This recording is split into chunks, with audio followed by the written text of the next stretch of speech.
Hello, good evening. Welcome to a very special night. This is going to be a night of script reading, behind the scenes gossip and memories. It's a night to laugh about babies kept in drawers, to laugh about electrocuting children, mental breakdowns and countless deaths. Oh, and one resurrection, of course. I'm Al Booth. This is the very special night. It's the 30th anniversary reunion of the Brittas Empire. Welcome along.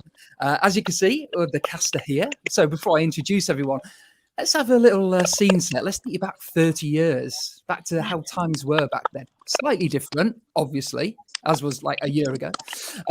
It first aired on Thursday, January the 3rd, 1991. John Major was Prime Minister. Arsenal would go on to win the First Division title in the days before the Premier League. And leisure centres were still open. Imagine that, blimey. On the night of the first Brittas episode, Top of the Pops was still on. Gary Davis introduced the number one for the UK, which was, any guesses? Any guesses? No. Bring Your Daughter to the Slaughter by Iron Maiden. Jesus Christ. Yeah, I wouldn't have thought that either. The number one film at the box office was Home Alone, all the way back then. And then at 8:30 on Thursday, you could type 888 into CFAX, put on BBC One, and the Brittas Empire was on with subtitles if you needed them. Brittas Empire ran for 7 series between 1991 and 1996. There were 52 episodes, 2 Christmas specials. There was a Children in Need special, and there was a Royal Variety Performance show in 1996 as well. And it was all filmed in an actual real-life leisure centre, just on the outskirts of the New Forest at Ringwood Leisure Centre in Hampshire. So there you go. You're taking you back there now. And I have to say, none of the cast look any different. So let's introduce them. As you can see on screen, I'll start as you can see. John Carrigan's here, Tim Marriott, Russell Porter, Chris Barrie, Harriet Thorpe, Jill Greenacre, Mike Burns, Andrée Bernard, Julia St. John, someone in the background there as well. And I'm your host, Al Booth, for the evening. Hello, thank you all for being here, cast. Hey, Thank you. hey, great to be here. Hi, everyone. It would be very weird if you weren't, to be honest. We've got a script read to go through very shortly, and you've been doing a rehearsal. I have to say, the Brittas Empire, I watched it as a child, as a teenager, and then I've watched it again ahead of this. I didn't realise how surreal it was, but then watching the read-through with you guys, I understand why it was so surreal. It's just incredible. You all get on brilliantly, don't you? Was it always like this? Can you take us back to the first time you all met up on set? I think we always got on. We always had a laugh. It was such a joy to do. All our characters were so mapped out. There's nothing to want for, really. It was just great. And was it always like this? Because you are, all of you are just, it's like you go to the pub well, not at the moment, but it's like you've all just met last weekend or something. Well, We keep had in 7 contact. years together, didn't we? So 7 years is a long time to really bond, and I think it just comes straight back the minute we see each other. And we've kept in contact, haven't we? Yeah. It was like I say, it was quite surreal. It wasn't your typical 8:30 BBC or 8 o'clock BBC One sitcom, was it? It was, as I said in the aforementioned introduction, there were babies in drawers, Carol. There were children being electrocuted. There was Mr. Brittas running around trying not to behead someone with a chainsaw, all pre-watershed as well. I think we blew the centre up 3 times. Yeah, I was going to Was it say. 3 times? Yeah. I mean, the set It design was all done with a smile, It was all done for a laugh. It was. Well, we've got loads of questions and answers. Well, hopefully you've got the answers. We've certainly got the questions. People tune in watching tonight. But before we do that, I thought let's give everyone a treat. And having sat through the read through, I think it's probably best to get straight into it, isn't it? I think so. So this is Series 4, Episode 5, Playing with Fire, as seen on BBC One way back then. Take it away, guys. Sorry. I've got a low battery. I'm gonna have to get an extension. We need you. We need you. Thing is, This is the British Empire after all. Yeah. It is, darling. It's attention seeking. Laura's always been like that round the Yeah. centre. Because She we has to can't be do the episode without her. It's impossible. I was going to say she's quite an integral part to this, isn't she? Oh, well, I just Al, you love asked. the baby. Al, you asked the first time we met. The first time we met was at the BBC rehearsal Acton. the Acton Hilton, and I remember signing in the reception area, and I saw Oh, that bloke. Yes, it's that bloke. I wonder what he's doing here. And of course, it was Chris. And he walked up the stairs and he had a briefcase. And I thought, I wonder what he's doing here. And then I went up in the lift, all nervous, and 25, 26. And there he was sitting there being Chris. And so that's my first memory. June 1990. Wow. So I was that bloke to you. Yeah, that bloke who was on the telly. Who is that bloke? Mind you, somebody's just put in the chat. I just noticed some of you have aged really well. I'm just wondering who this. I can't see that. We've all filtered the hell out of this. This is Lucy Smith, actually, speaking of the chat. Lucy Smith says, can you imagine Mr. Brittas trying to organise work meetings over Zoom? Yes, terrifyingly good. Yeah. It's a dark time at the moment, I know, but hello. It's a dark time, but you get the impression that Gordon Brittas would be in his element with 2 metre distancing and face masks and stuff, wouldn't he? Oh, he'd love it, wouldn't you? To be honest, Mr. No, British it would should be running our 5 country metre right now. distancing, Mr. British 5 metre distancing, and at least treble layer masks. Yeah. Covering the whole face. You see, Mr. think you British just should be at because number of the 10 special. running the country. Done. Yeah. Seriously. Oh yeah, Strange. British would he'd go nuts in this situation. Brilliant. Right, Julia's back. You okay, Julia? Yes, Plugged in. power resumed, restored. Yeah. Fantastic. Right. Here we go then. So from series 4, it's episode 5. It is Playing with Fire. Take it away. Hi, thank you. Hi, my name is Patrick.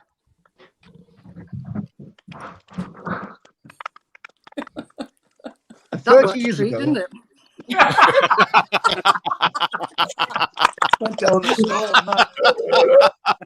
Everybody loved that. my name is Patrick. 30 years ago, I worked at the most famous leisure centre in the world, Whitby Newtown Leisure Centre. My boss was a man that many in the industry still remember well, Gordon Brittas. I will never forget Gordon Brittas. It seems that many of you still remember him too. If so, then let us go back in time to that very centre to recall one of our most famous adventures. Imagine being back at Whitby Newtown Leisure Centre. It is early in the morning, and Mr. Brittas has just arrived in the centre. Upon hearing music from one of the halls, he enters to find Laura is working out on some arm lifting apparatus. Ah, Laura, not interrupting you, am I? Morning, Mr. Brittas. Just a tad concerned. 3rd day of Energy Conservation Week and consumption's actually gone up. Mr. Brittas sticks a notice by a light switch. Maybe it's all the photocopying. Oh, I thought a little survey might be helpful. If we get the staff to fill in one of these for every electrical item in the building, then I'll be able to know where the most cost-effective savings can be made. Full 5 pages, is it? Yes, I've combined it with a safety check to save paper. So if you can take them round and make sure people have got enough copies, you'll want to keep one back for yourself, of course, for the tape recorder. Oh, good. You want to move your arms up further than that? Sorry? To get the full benefit on your subclavius, you've got to stretch. That's it. That's good. In fact, that's very good. You're not usually this early, are you, Mr. Brittas? No. This is usually family breakfast time, but they're all down in Cornwall.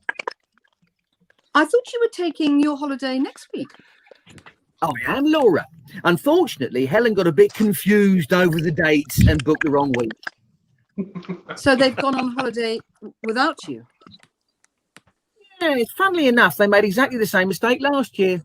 Still, these things happen, eh? Mm-hmm. Laura moves over to another machine. Brittas adjusts the weights. Please, allow me. There you go. How are you managing? Pardon? Well, you know, for food and things. I just wondered if You. No problem there, Laura. Helen left the deep freeze packed full, pizzas mainly, but plenty of varieties so you never get bored. Well, if you fancy a change, you're welcome to come round for supper. Supper? Tonight, if you like. Yes, well, you don't have to decide right away. No, Laura. I'm very grateful, thank you. Thank you very much. And I'll do the form for you. Form? For the tape recorder. As Laura looks on in surprise, Brittas unplugs the tape recorder and takes it away. I'll fill in the details. One good turn deserves another. We're moving on to reception now, where Carol is baking cakes while Tim and Colin are looking on. That smells good, Carol. Oh, good. Would you like one, Tim? Ben's having a few friends round for tea this afternoon, and I don't like buying them from the shops. Oh, very good. Hey, try one of these, Colin. I won't, thank you, Tim. The yeast products have a rather unfortunate effect on the flaky skin under my armpits. I was wondering if either of you could help me out. I was wondering if you could help me out. Is it me? Yes, of course, Colin. Yes. Yes, of course, Colin. I didn't know you What Colin. can we do for you, Colin? Have either of you been to the toilet this morning? This isn't Brittas, is it? Pardon? Only I thought we decided we weren't going to cooperate with a bowel movement chart. No, this is a personal project, Tim. I'm trying to get a realistic estimate for the raw material available for the methane generator I built in the basement. And you want to know if we can... I need a constant supply of material passing through the system. You see, I was hoping that the staff would... I'm sorry, Colin. I'm a straight after breakfast man myself. No. Carol? I'm afraid I don't like the idea. It's not compulsory, Carol. It's just that we all have to go. So why not channel it into something that creates energy and helps to save the planet? It's the special toilet at the end of the squash court if you change your mind, all right? Oh, chocolate buns and a chat with Colin. It's days like these that make my life worth living. As Tim and Colin leave, a young lady called Jennifer Pelham arrives. Welcome to Whitby Newtown Leisure Centre. How may I help you? Much to Carol's consternation, she introduced herself as Gavin's fiancée. Angie arrives and takes her up to see Mr. Brittas, just as Tim returns to a very confused Carol. Who's that then? No one. No one at all. It's just... Oh, Tim. It's so awful. Oh, baby, you poor... And Carol hugs Tim tightly to her chest. Meanwhile, Angie informs Brittas about the situation, and the latter invites Jennifer into his office for a chat. There, Jennifer explains that the reason no one has seen her is because she's been away for quite some time. She expresses her fear that Gavin might have found someone else during that time. Observant as ever, Brittas assures her that is not the case. I think we can reassure you on that score, Jennifer. In all the years here, Gavin has not so much as looked at a girl. Am I right, Angie? Spot on, Mr. Brittas. In the staff room, Tim is crying in Linda's arms after hearing the news. Come on, Tim. Probably doesn't mean anything. How could it not mean anything? I've been out with lots of men who are engaged. I promise you it doesn't make any difference. I just don't understand. How could he lie to me all these years? Maybe it's a mistake. What? Well, maybe she's just confusing him with another Gavin Featherly. You know, she's got the wrong leisure centre. Do you think so? I think it's the only possible explanation. Yes. Yeah, I suppose you could be right. Oh, I always overreact like this. Then Angie enters with Gavin. Got him. I'd like to have a word with him before he goes up to Mr. Brittas. What is all this? What's going on? Tim? You've had a visitor. Yeah? Well, she has some story about being your fiancée. Jenny? Jenny's here? Oh, God, I knew this would happen. Of course, this is not the only thing going on, as Laura is finding out at this very moment. She approaches a door with a handwritten notice. Resources Recycling Unit. She opens the door and goes in. Colin is in the room, using it as a workshop. There is some complicated homemade machinery. Colin? Ah, Laura, just in time for coffee. Mr. Brittas wants everyone to fill in one of these forms for each item of electrical equipment. Colin, what is all this? It's a methane digester, Laura. Yes. It's my contribution to Conservation Week. Colin hands Laura a cup of coffee. You see, what I've done is bypass the waste pipe from the toilet upstairs so that it comes down here into this settlement tank here, where hungry enzymes eat up the material, producing methane gas, which in turn produces steam, which turns this generator and produces electricity. He points to a small torch bulb at the end of the line. I thought Mr. Brittas only said you should do a feasibility study. That's what I'm doing, Laura. Finding out if it's feasible, and it is. I'm just going through the motions. It's a byproduct. It produces water safe enough to make coffee with. Immediately, Laura looks at her cup in disgust and puts it down. That's wonderful, Colin. We hear a flushing toilet. You're in luck. You're going to see some action. Oh, good. After the flush, a tape recorder starts playing and Colin's voice can be heard on the tape saying, Thank you for your contribution. Your waste products are now being recycled. Please call again soon. Now, we've got to wait for the material to work its way through the system. Suddenly, the machinery chugs into action and the torch bulb eventually lights up. And there you have it, you see, power. It's not exactly the national grid, is it? Which is why I am in the process of fitting a transformer, which will increase the power to domestic voltage. There's only one problem, Laura. There's not enough material coming through the system. I've had a word with the staff, but most of them prefer to go first thing in the morning at home. I don't know if you've any suggestions.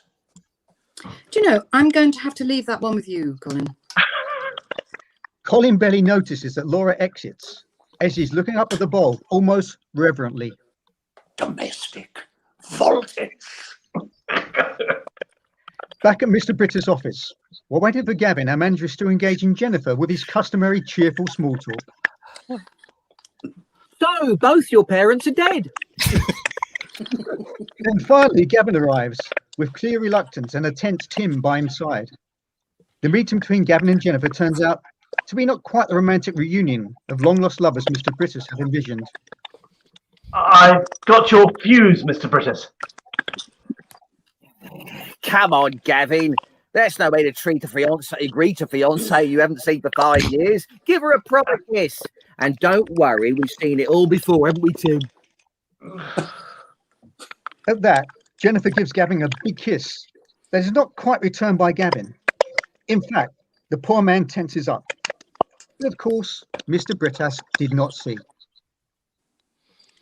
That's more like it. Right, now you two lovebirds are going to want to spend some time alone together. The restroom, I suggest, Gavin. And don't you worry about setting up the volleyball court. Tim and I will do that, won't we, Tim? Tim, I'm... Go on, off you go. Before Gavin could say another word, Jennifer drags him out the room, leaving Tim alone with Brittas.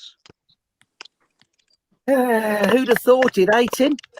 Did you know they were engaged? No, I didn't. Well, he certainly landed on his feet, hasn't he? Beautiful, intelligent, and apparently rather wealthy. The ideal partner, I'd say. Yes, perfect. It's absolutely perfect. Timothy, do I detect a note of bitterness there? Bitter? Why would I be bitter? It may not be obvious to you, but to a trained observer, your body language is saying, I hurt. You're not happy about Gavin getting married, are you? Let me tell you something, Tim. I had a chum once. We shared a flat, just like you and Gavin. In fact, we shared everything together. Whenever he went out, wherever he went, I was always there with him. Then suddenly, without any warning, I came home one evening to find out that he'd gone to live in Borneo. Friendships are like that, Tim. Sooner or later, they come to an end. We just have to accept it. But how could he do it to me, Mr. Brittas? Tim, I think the best thing is for you to think how Gavin must be feeling. Think of how happy and excited he must be to be at the prospect of spending the rest of his life with someone beautiful and gorgeous and warm-hearted and who obviously adores him. Now, you wouldn't want him to miss out on that, would you? That didn't help him. Tim burst into tears. I thought it might. Back in reception, Carol and Laura are discussing the events of the day. Another form from Mr. Brittas, I'm afraid, Carol. He's worried about saving electricity. Oh, I'm all for that, Laura. I try and save where I can, which is why I have a microwave. Carol opens a sliding door of a cupboard to reveal the microwave. I didn't know you had a microwave. Oh, yeah, it uses 70% less power than a conventional cooker, Laura. We have to worry about the world's resources. Do you know, I sometimes have nightmares about the kind of world that Ben and the twins are going to grow up in. Yes, it worries me. So I always try and use a full load in the washing machine. Always on the economy setting. Another door under the desk, revealing a full-sized washing machine. You have a washing machine? Oh, a washer and dryer, Laura. Babies, you know. I thought there was only one PowerPoint behind there, Carol. There is. With that, Carol opens the door to reveal a mass of adapters and plugs. Ah, you use adapters. Yeah, so it's just the one form then.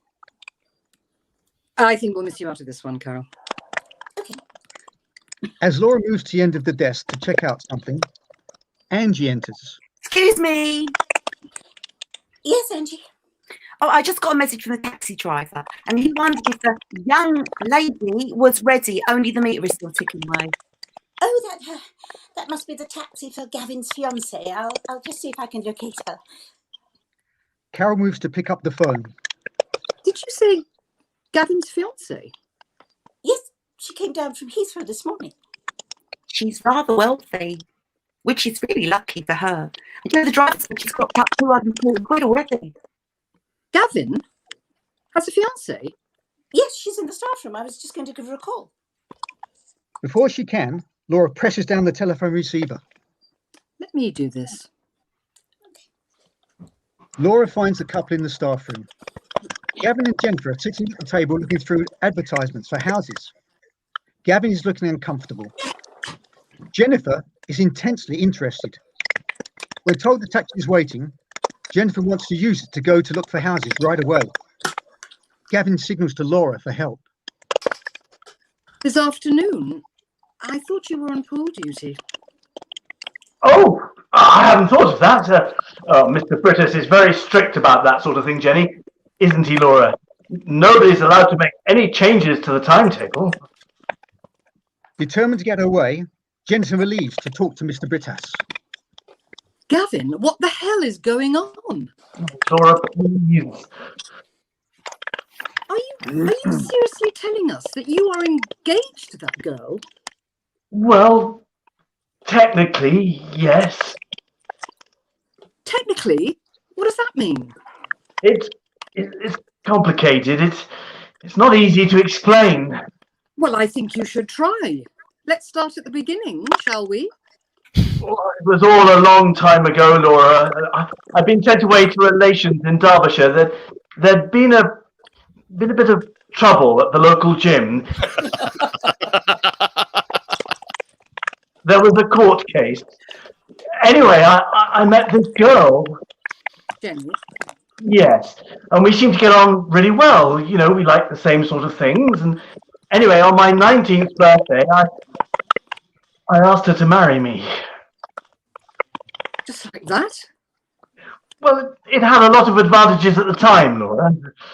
Anyway, before anything had happened, she had a relapse and got sent back to the mental home,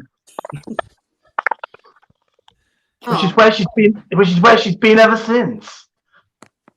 I'm sorry, Gavin, if you'd rather not talk about it. Oh no, I don't care who knows anymore. Immediately, the door bursts open. Angie, Linda, and two others, including me, march in and sit down. It's okay. He says he doesn't care anymore. What sort of a mental home, Gavin? Well, it's a private clinic in Scotland. And she's been banged up there for 5 years.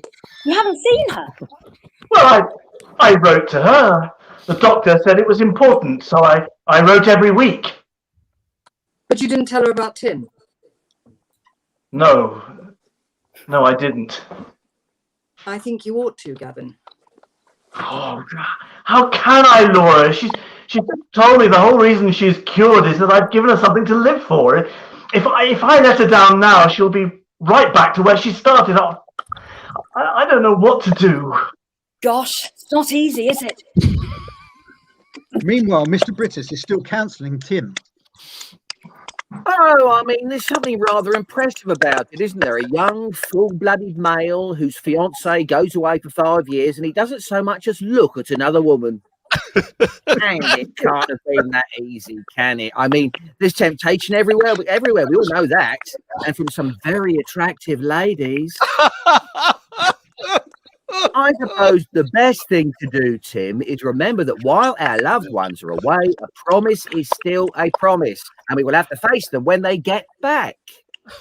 When they get back from Cornwall in a week's time. Mr. Brittas quickly drafts the note. Tim, I wonder, would you mind taking a little note to Laura for me? It's just that Gavin has reminded me of a rather important principle. So, if you could just give this to Laura, with my regrets, of course, and I hope she isn't too disappointed. Could you do that for me? Yeah. As Tim leaves, Jennifer enters to ask Mr. Brittas to give Gavin the afternoon off, which, as we all know, is impossible in the world of Gordon Brittas. Whoa, I'm afraid our timetable is delicately balanced and poised to give a structured duty roster of shared responsibilities, Jenny. Absolutely impossible. We never make changes to our timetable. Mr. Brittas talks on, and unfortunately for him, he fails to notice that as he speaks, Jennifer twitches several times and goes into a kind of a trance as she leaves his office. Something is very wrong. If you have any other problems, Jenny, just come back and tell me, right? Meanwhile, Laura catches Colin sticking a notice on the door of the ladies' toilet saying, "Danger, radiation leak." Ah, Colin, the very person. Yes, Laura? There's a notice on the staff room lavatory that says, danger, 50,000 volts. Ah, There's another one in the main toilet block that advises the public not to sit down because rodding is in progress. What's it all about, Colin? well, it's part of a little subterfuge I've been putting into effect, Laura. You see, I'm trying to channel all the lavatory usage of this centre through the toilet at the back of the squash court. That way, you see, all the material ends up in my... Methane digester, yes. It's in a very good cause, Laura. I calculate this entire leisure centre could be self-sufficient by February if only everybody pushed. Yes, I think we know what you want us to do, Colin, but I would be grateful if you left the staff ladies out of it. As Colin leaves, Laura notices 3 suitcases by the reception desk. What are these, Carol? Oh, yes, the tennis. Well, they can't stay here. I'll take them in the... Laura tries to pick up one, but it's too heavy. Good grief! What's she got in here? I think it's... What? Yeah. I know just see. I opened it. Looking worried, Laura opens the case. It is petrol. Carol joins her as Laura swiftly opens the other cases. What has she got in the others? Oh, Laura, I really don't think we should go through. Firelighters and kindling. It's extraordinary what people think they need on a journey, isn't it? Meanwhile, Jennifer is in Colin's NG recycling room. She's placed a pile of wood shavings in the middle of the room, and she is lighting a match. Colin enters and warns her. You don't want to use a match, not down here. You could cause a very nasty fire doing that. Hearing this, Jennifer becomes rather interested, and Colin cheerfully obliges her. Oh, it's an arsonist paradise down here. Full of combustibles. It's not just the wood shavings and the oily rags, you see. It's the oxyacetylene cylinders, cans of paint, old newspapers. Believing the ruse that Jennifer is looking for a lost earring, Colin happily shows her his invention, grateful for her interest in all its dangers. Of course, it's more impressive when it's actually working. We are rather dependent on whether anyone upstairs... I'd set it going for you myself, but I've already... I don't know. I could give it a shot. Tell you what, I'll go upstairs, give me 5 minutes. No, you better make that 10. And then when you hear the flush, you just keep your eye on that light bulb. As Colin goes to do what he needs to do, we return to the reception. Carol is present as always, icing her cakes. Mr. Brittas comes down the stairs. What the hell is going on here, Carol? Mistress? There's a notice on my executive washroom door saying, beware acid spillage. When I come down to the toilet on the floor below, by which time I'm in no mood for jokes, I see another notice saying no entry, adverse weather conditions. And there's another one. I think it's Colin, Mistress. Colin? I might have known it. Where is he? The Resources Recycling Centre. The where? You remember, you said he could have that little room between the boiler and the pool chemical plant. I said he could be buried in it, Carol. And when I find him, he probably will be. With that, Mr. Brittas marches off, leaving Carol washing the icing off her keyboard in a bowl of water. We return to the staff room where Gavin is confronted by Linda and Laura. It all comes down to her parents, you see. It's always the parents, isn't it? Glad I didn't have any. What about the parents? Well, they died when she was 16. Their plane crashed when they were flying out to the Bering Straits to rescue a dolphin trapped on the ice there. They did a lot of that sort of thing, flying around, saving dolphins. It can't have left a lot of time for Jenny. No, not at all, really. That was the problem. The doctors say that when her parents died, it set up this conflict in her mind. On the one hand, she felt really angry because her parents had left her again, but she couldn't express it because everyone kept telling her what saints they were. So she blotted them out of her mind. Yeah, the amnesia, right. But she still had the anger, and she couldn't let it out in any normal way, So she set fire to things. An arsonist?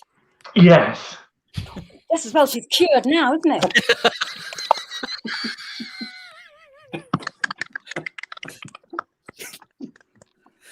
Gavin, do you know what hospital she was in? Why?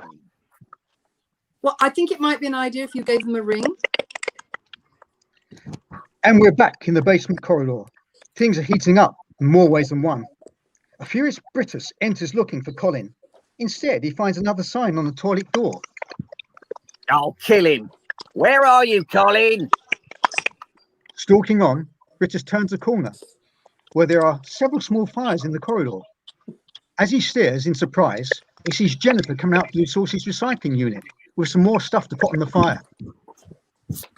Good grief. Oi, what are you doing? Jennifer ignores him. She goes back into the room. But before following her, Brittas tries to put out the fire with his foot. But instead, his foot catches fire and he hops around in panic. Help! Help! Help! Help! Help! Help me! Help! Help me! In the staff room, Gavin has just ended a very important phone call. We join him as he tells Laura and Linda all about it. You're absolutely right. She's not cured at all. She was on day release to visit an aunt. They've been trying to trace her all day. Gosh, what do we do now? Well, they're arranging a private ambulance. The doctor's flying down by helicopter. He'll be here in an hour. Well, I think we should keep an eye on her all the same. Where is she? Colin enters. I wonder if anybody could do me a favour. Later, Colin. Has anyone seen her since you went to Brittas's office? I'm looking for a volunteer to use the downstairs toilet. That was a quarter of an hour ago. She can't still be there. I rather overestimated my own capacity, and I had promised the young lady. Colin, this is important. Young lady? You mean Jenny? Who's Jenny? Long red hair, check jacket?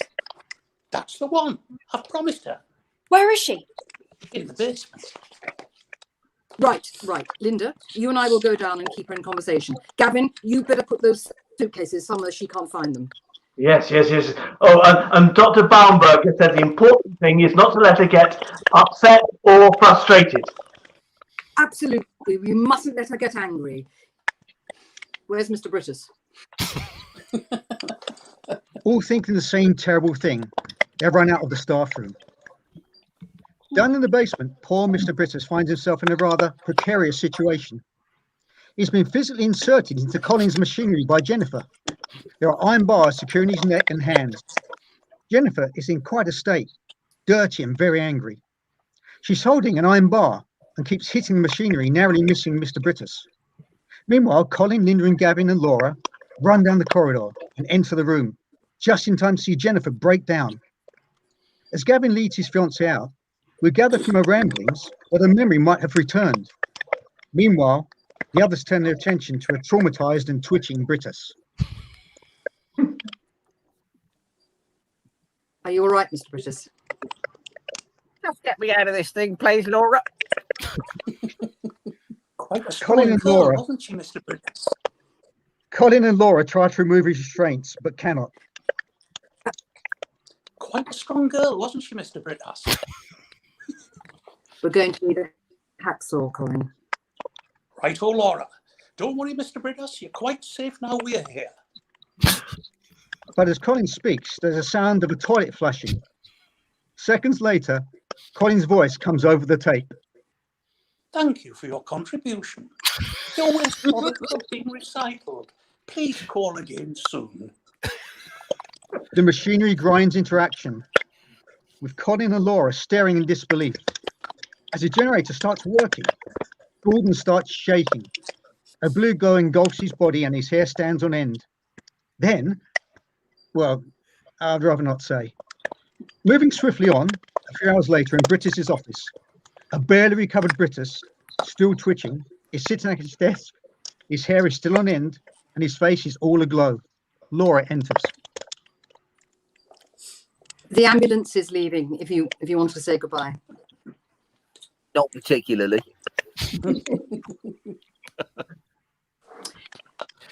Dr. Baumberger has asked me to tell you how grateful he is. Grateful?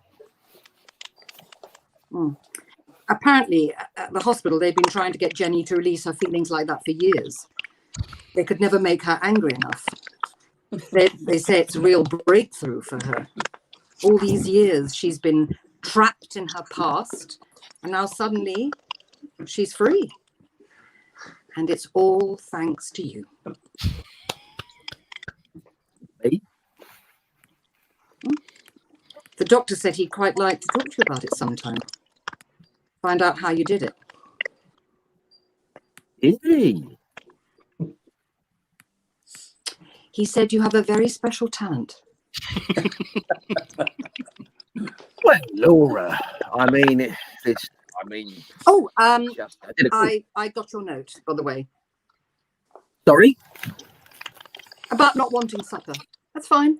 No problem. Poor Mr. Brittas. It looks like he rather regrets writing that note now.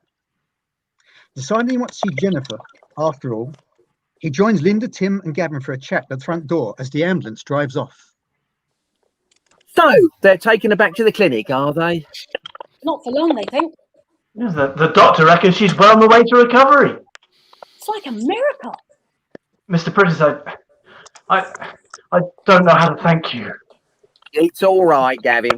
Think of it as an early wedding present. Oh, there isn't going to be a wedding, Mr. Brittas. That girl is depending on you, Gavin. You can't just cast her aside because she's mentally unstable. No, it's not that. Very successful marriages are to mentally disturbed ladies. At least you have the advantage of knowing beforehand and not finding out 2 days into the honeymoon. I'm sorry, Mr. Brittas. I just couldn't go through with it. You have to. You made a promise, Gavin Featherly, and you can't go back on your word. Believe me, Mr. Brittas, if things were different, there's nothing I'd like more, But all his regret fades as soon as Gavin hears Tim calling him from the car. Are you ready to come home now, Gavin? Oh, thanks, Timmy. It wouldn't have worked. A very happy Gavin goes off with Tim, but Brittas still doesn't understand. There's few more depressing sights in this world, Linda, than a man going back on his word. I think you're wrong, Mr. Brittas. What? About Gavin and Jenny. I don't think people can always decide what's the best thing to do just by a set of rules. Life's more complicated than that. The only thing any of us can really do is what we feel is right in our hearts. It may not be the easiest thing, but I think following our hearts is the only chance any of us get to find real fulfillment and happiness. Well, that's what I think anyway. Clever Linda. That was a very wise message. Even the strict Brittas is moved by her words and decides, for once in his life, to break his own rules. Quickly, before he changes his mind, he enters the staff room. We find that Laura is in the shower, humming to herself. Completely oblivious to this, Brittas comes into the room and starts talking to her. Is that you, Laura? Oh! Mr. Brittas. I wonder if that invitation to dinner is still on. Sorry? I wondered if I could change my mind about supper.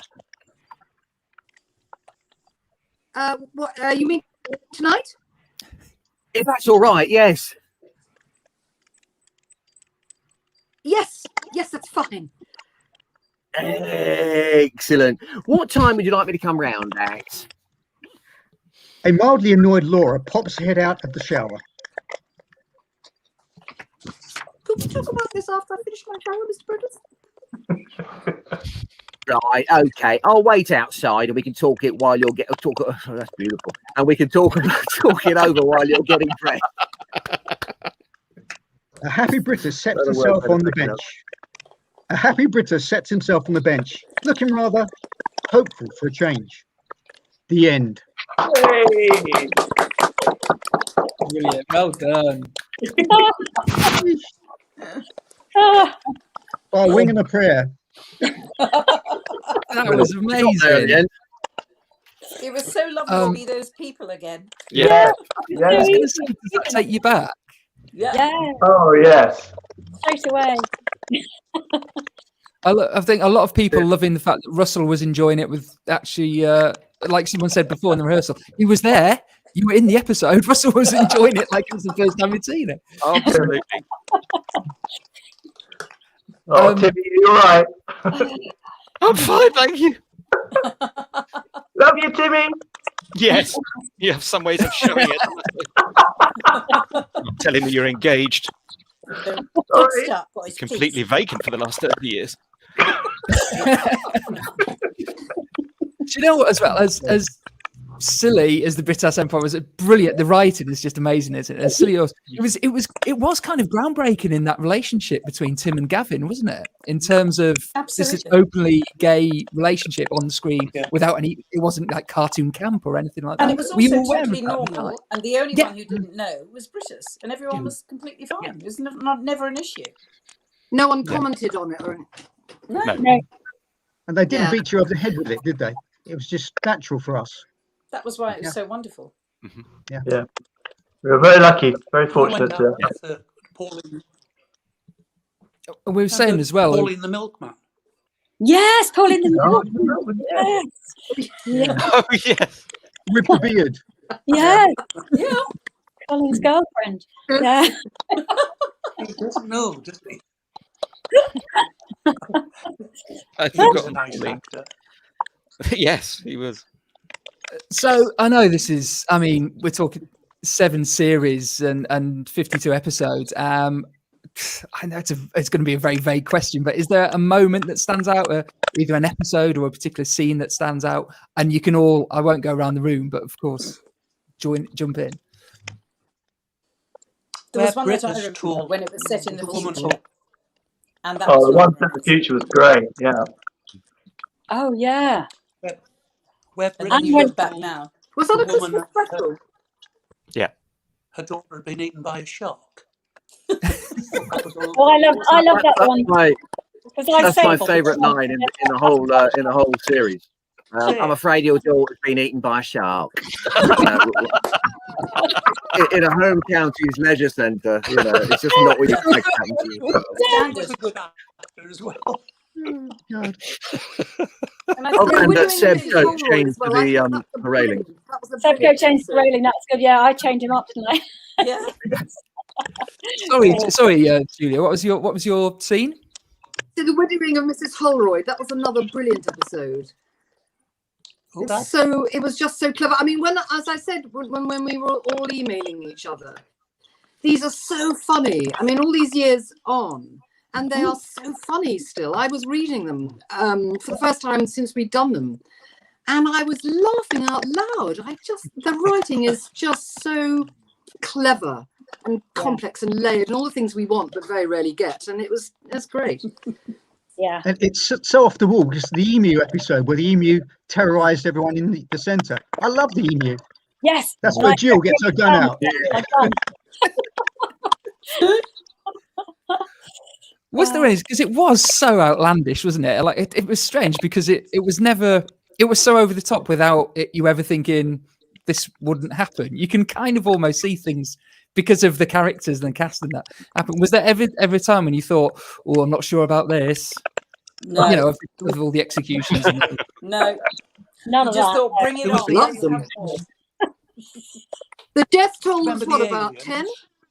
There was a lot of death, wasn't there? Yeah. There was lots of electrocutions when the kids held hands in that circle. Yeah. And they got electrocuted. That was wonderful. Sorry to say that. And there was also somebody trapped in the pool. Wasn't there someone trapped in the pool and we shut the centre and all went home underneath? Yeah. It was the best man. Best man, yeah. Your fiance died, Patty. Yeah, Carol's fiance died. A few of them. Yeah. The aliens. Do you remember the aliens? Yes, and all the shots, the pustules that everyone had. No, it was a block of piss that had fallen. Oh yes, Melting. fallen out of an aeroplane. Yeah. And then he crushes Mr. Brittas and he dies. Yeah. And I love when Colin was in the swimming pool and his diving suit blew up and he spoke with helium and just ran in circles. That was amazing. That was amazing. Yeah. Was that the same episode where Colin goes, it must have been the Maris Papers, Mr. Brittas? Yeah, it is. Will have been. And you were training. I died. You buried me. Yeah, Yes, were you captured by pirates? Oh yes. Yeah. We all went. Yeah. We buried you. I was the vicar. Mike did his wonderful Good, Bad and the Ugly tribute. Yeah, brilliant. The sound team. Look, the sound team.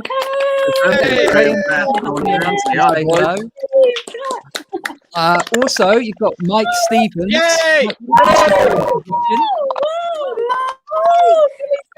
Bailey. Ian Head And Ian Ian. Bailey as well. Oh, Yeah. everyone.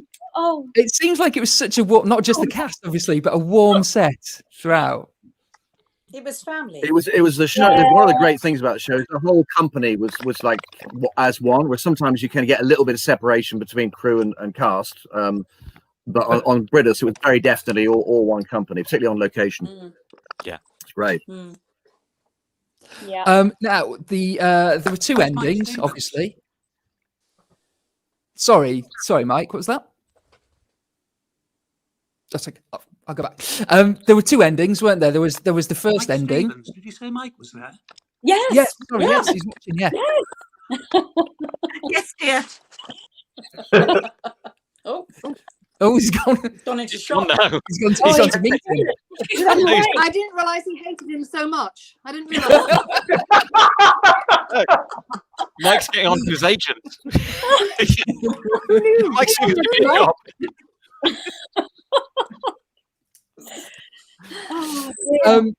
Yeah, so series. I don't know where to wait till Mike comes back. We don't know where he's gone. He'll be back in a minute. We're looking for him, isn't it? Kempton. It's probably recharging the power grid. Look at that. That's a euphemism from now on, isn't it? Chris, what do you used to call the lighting guy? The Prince of Darkness. That was what Harry. I called him. What's his name? Oh, Harry. It was Harry before Martin. That's Martin right. Kempson, who's just said hello to us at the bottom of the screen. And hello to you, Martin. Martin, hello to you. But no, before that there was Harry, yeah, who would he'd always try and use a reflector, wouldn't he? Yeah. Forget about the lights. We'll try and reflect it, or something like that. But but no, I mean, a great company. He always took jokes, our silly jokes about him, and you know, Martin was the utter professional. Yeah. Who you wouldn't say too much about the lighting, otherwise he'll as he's already said, the women look beautifully lit and men look like shit. we'll improve next time. That's not the lighting. In fact, Martin lives quite close to me. I'll get him to come and like me next time. See you later. In the next 30 years. Yeah. Nick Gibbs on Facebook says all the staff at the Real Centre in Ringwood say hi. Thanks for the memories.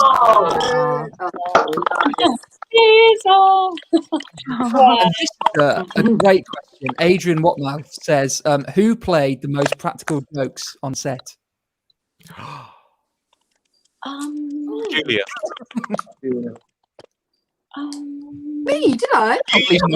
No, because there were never really any practical jokes, but you would put hats around, and there was a hat. Like when we used to have the names of our characters, you'd leave them sort of here and there in studio. I abandoned my hat very early on. Remember those terrible caps? Yeah. That wasn't gonna go. That wasn't gonna last until the first episode, let alone first series. Put our names on it. Make Whitbury great again.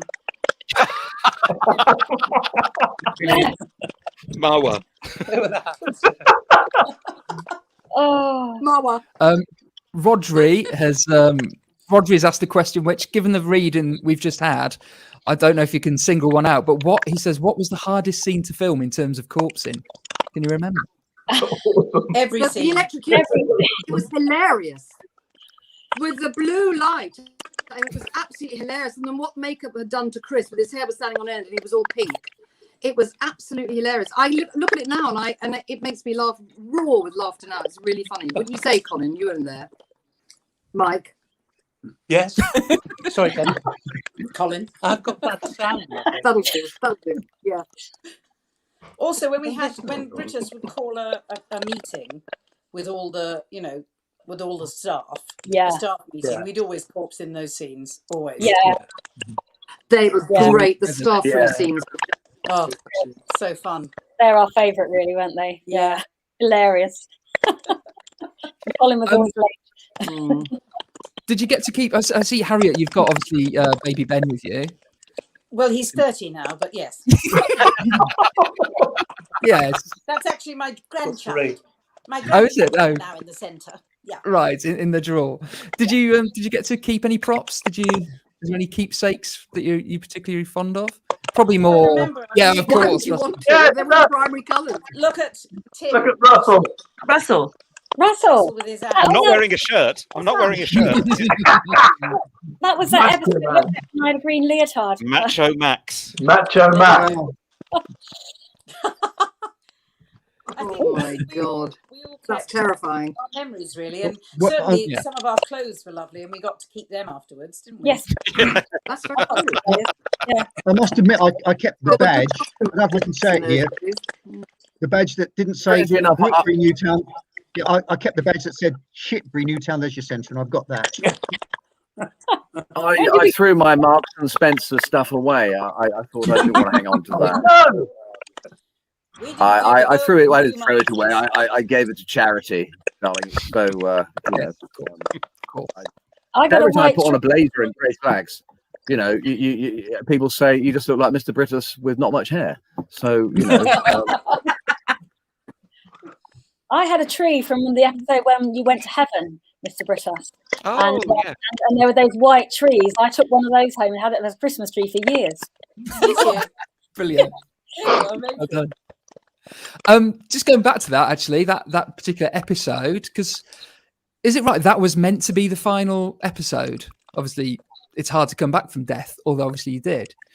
And then the show continued. Yeah, of course. Yeah, it was the theme, wasn't it? Was that originally planned to be the final? He was booted out, wasn't he? You'll have to ask Mike. Mike, ask No, Mike. I don't think so. No, not you, Mike Stevens. Oh, yeah. Richard knocks on the coffin, doesn't he? We hear him knocking as we're lying him down. Yeah, well, this is the thing. Is there's a lot of people online saying it was the last episode, and then you came back, and then there was the dream sequence. But you got kicked out of the pearly gates, didn't you, Mr. Brittas? You know. They didn't want him.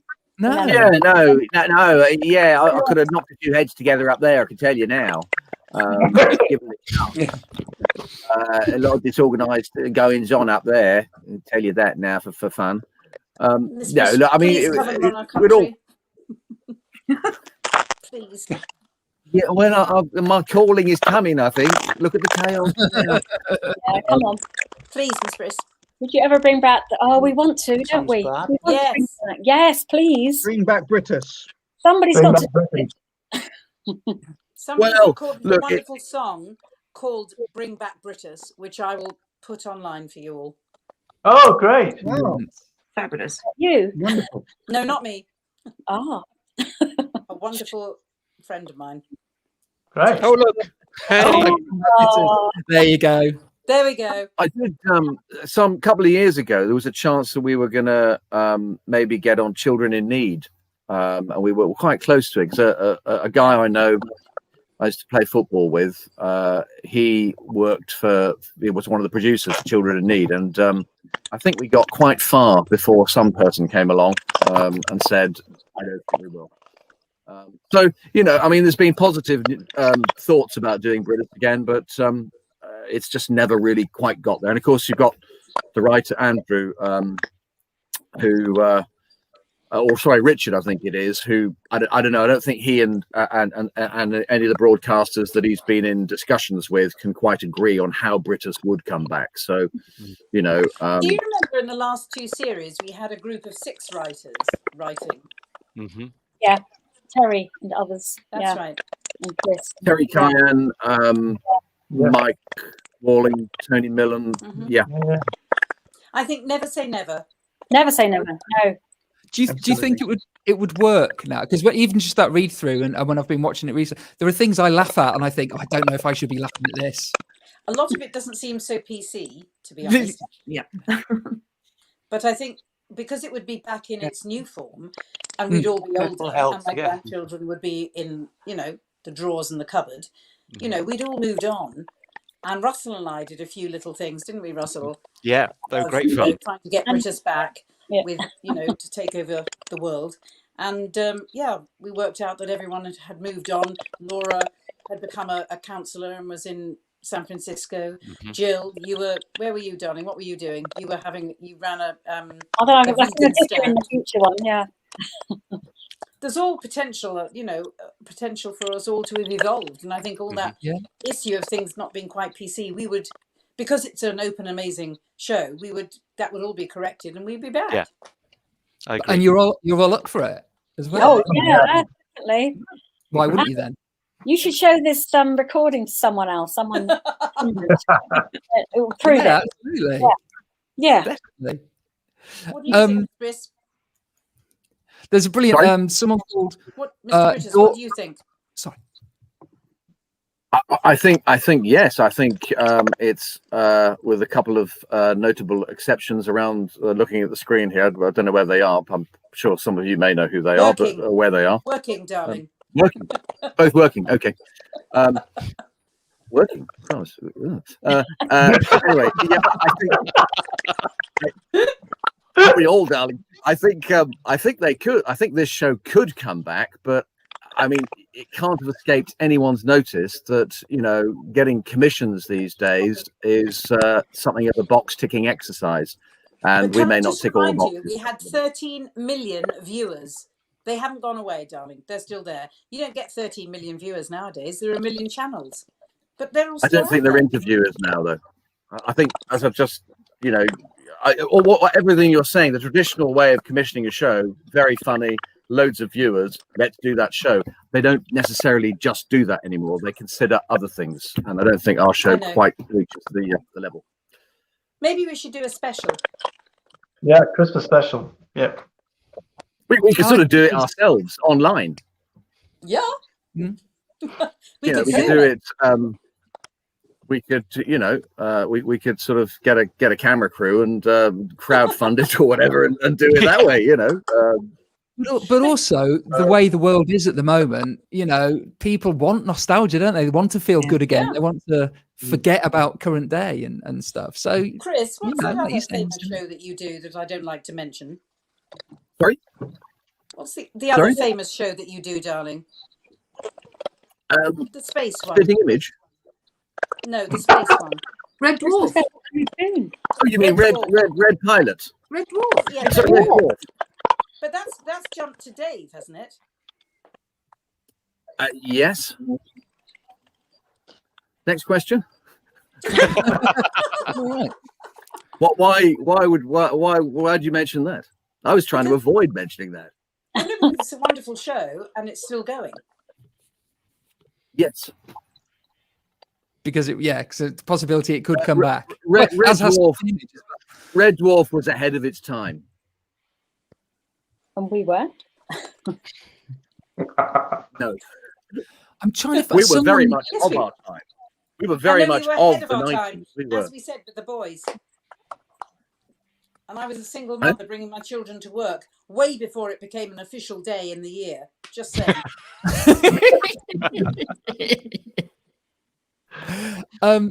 I'm trying to find a message. I'm so sorry. We've had so many messages. Someone's messaged in and saying the Brittas Empire inspired my brother to work in retail. Gordon Brittas was his hero. Good. Brilliant. Yeah. Brilliant. Retail. Yeah, I know. Not quite. Maybe, down the line. More. Inspired him to get out story to how my brother became a retail store manager because of Brittas. Anthony. It's funny. Thank you, Anthony. And it wasn't that different to the show. Well, there you go. Do you still get? I always remember that. Go on. No, go on. No, I was just about to say. I always remember the manager of the Ringwood Leisure Centre when we were doing filming there. He always used to sort of skulk about the corridors, watching what we were doing. Sort of, and he one day said to me, things like that do actually happen here. I would say, what? You did an emu bursting into the gymnasium. That sort of thing happens here. He says, oh, no, but we have all sorts of weird things that go on. I'm just watching to see how you guys deal with it. I remember once there was a lady. There was a lady with a little child. He must have been about 6. And she was wearing her swimsuit, and he was in his little trunks. And where all the vans used to park around the side, there were some big air vents, big kind of round air vents that used to shoot out. And she came around with him, and she was pulling at the grill that was over the air vent. And somebody said, "What are you doing?" She said, "I want to put him down the water slide to go into the swimming pool." I said, "Well, no, I think it's round the corner." "Oh, thank you very much." And she went off with her flip-flops and the little boy with his... Hysterical. Oh, Did you have much input to the scripts at the time? Yeah. You need did. it. Little tweaks and things, or little ideas. You're allowed to be creative. But otherwise, it's I just... think there were the tweaks in the read through, whatever. But I think I always seem to remember that either Richard or Andrew was at the rehearsal, and they would go and rewrite anything that did have to be. But I think I liked, understandably, to get it pretty locked fairly early on, whereas in the other show I do, we're kind of still tweaking it when we're recording it. So it can work. But yeah, Brittas was a different kind of different technique, really. But yeah, I seem to remember we got the script locked quite early on. We could be creative, we could say, "What about this?" And then we thought, "No." Yeah. Or yes, whatever. Simon Foe, I don't know if you just saw that. Simon Foe wants to start an online petition. Yeah, a petition to get Brittas back on the BBC as a repeat and try for a new season. Yes, Simon. Yay. Thank Yeah. you, Simon. Yeah. Yes. Yeah. Yep. Or Netflix, they pay well, don't they? Netflix. Netflix, definitely. We'll do that. Yes. Yeah. Fantastic. Well, what a successful evening that it's become then, all of a sudden.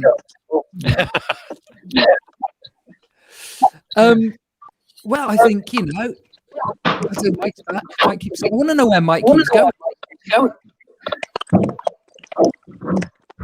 Disappearing and back. He's back. The big question that we need to ask is the ending. Obviously, it was all a dream. It was all Bobby Ewing, wasn't it? How did you all feel about that? Well, I was a nun, so Yeah, that was the side of as a nun. a made-up nun. You became a bishop, though, didn't you? In the So one. it kind of work, yeah, nun to a bishop work.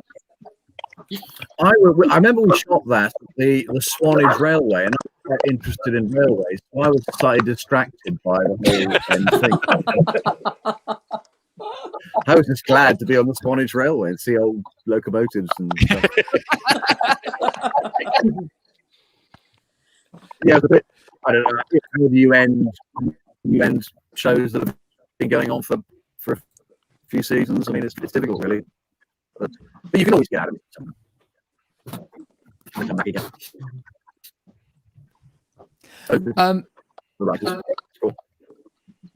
Sorry, this is it's just come in from Thomas Knightley. We're still getting loads of messages on Twitter and Facebook.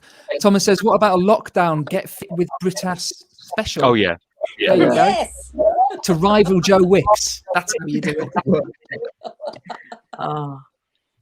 Good We'd plan. all end up with broken limbs, though, if it was Yeah. Brittas Yeah. and Colin.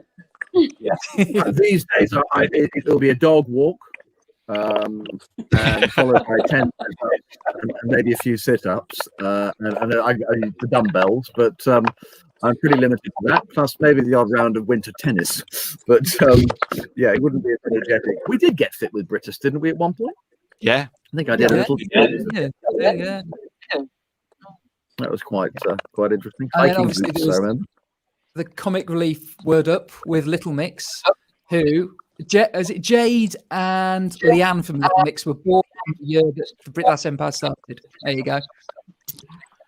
There's Oh, knowledge gosh. you need to know. Oh, dear. I did a Brittas contribution to a Little Mix sport aid video. That was one of the last times Yeah, I that's sort of Word Up. yeah. You did. So I think the guy who directed it was a fan of the show, and I remember the last scene where everyone goes into the main area of the gym, I just remember feeling dead old, everyone was young, mix, and all the sort of dancers and everyone was young. And me and a few of the old darts players were sort of the only people above 55, or 50. But it was quite fun. It's always fun to don, as we've seen tonight. So, fingers crossed. Someone might say, let's do some more. I can't see why they wouldn't. Having just been here tonight and seen the warmth, and I guess this is what it was like 30 years ago, isn't it? Nothing seems to have changed amongst you. Nothing. Chemistry's there. Yeah, I agree. So okay. So I think this is where it starts. Then the hashtag Brittas back is going to happen. So we look forward to seeing you on Netflix. Yeah. You all get paid $5 million an episode. Well done, brilliant. All thanks to you. Yes, thank you. Thank you very, very much. Thank you so much for being here, and thank you to everyone who's taken part tonight. It's been fantastic. It's been such an honour to be able to spend time with you and to see the screen reading. Thank you for bringing us together. Thanks to Lee, and thanks to Danny for working so hard to. Absolutely. Thank you, Danny. Danny, who's from Chris Barrie fans, Lee Wallace Harding from Emma Con as well, who put it over, and Eddie Wolfries, who scored all the technical. So you guys, you've all been brilliant. So thank you so much. We look forward to seeing you in 30 years' time for the next reunion. No, next year, darling. Next year. Yes, darling. The launch of the next episode. Bye. Bye. Bye. Love you, Lord. Bye. Lovely to see you. Bye-bye.